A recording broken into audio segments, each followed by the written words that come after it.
I mean, how do you mess it up this bad? You were the chosen one! It was said that you would destroy the Sith, not join them! Now, I'm not gonna act like I had high hopes for this. Let's be honest. It got announced during a Nintendo Direct not even a month ago. This thing literally got announced 3 weeks ago. Lies! Deceptions! I'm sorry, that reeks of a cash grab. There's no way around it. Oh yeah, I was pretty doubtful. But then IGN dropped their gameplay footage, and let me say, it took exactly 43 seconds for me to realize that this company had no idea what they were doing.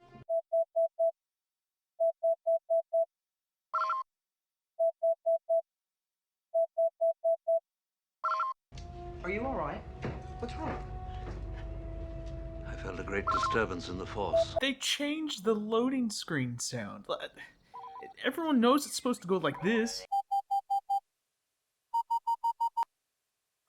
I mean, like, how are you going to mess that up? Everyone knows it's supposed to be beep, boo boo bop, boo boo beep. No, man, you're thinking of beep, boo, boo, bop, boo, boo, bop. This entire collection is clearly just a cash grab, and it's definitely feeding off the nostalgia of all of us 20, 30-year-olds who used to play this as a kid.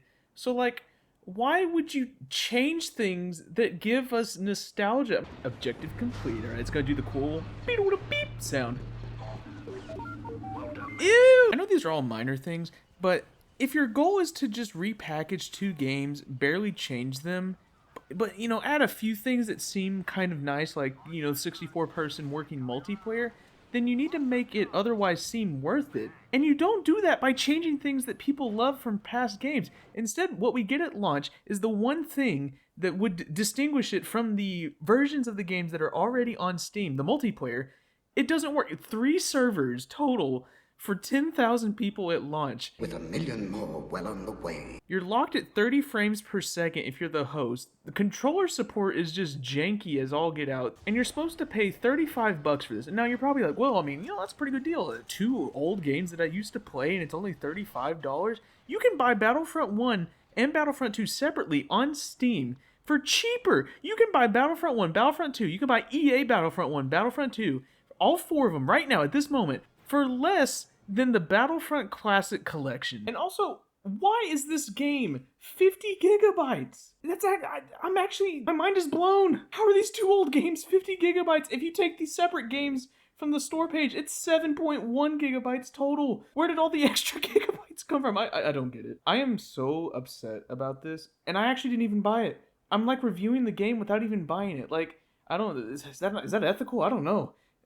It just makes me so mad, okay? Battlefront 2 is just one of my favorite games of all time. I made a video on it recently. Like, I genuinely think it's one of the greatest games ever made. And it just sucks to see a wonderful series just be monetized like this. Just used as a quick...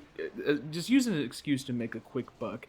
The series deserves better. It deserves a 3rd entry.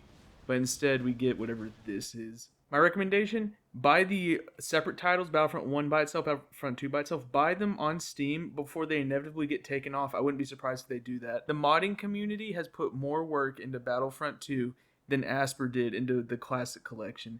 Calling it a remaster is a disgrace to actual remasters, and I think it's just a waste of everyone's time and money. I didn't buy it. You shouldn't buy it. And that's all I got. I'll talk to y'all later. Bye.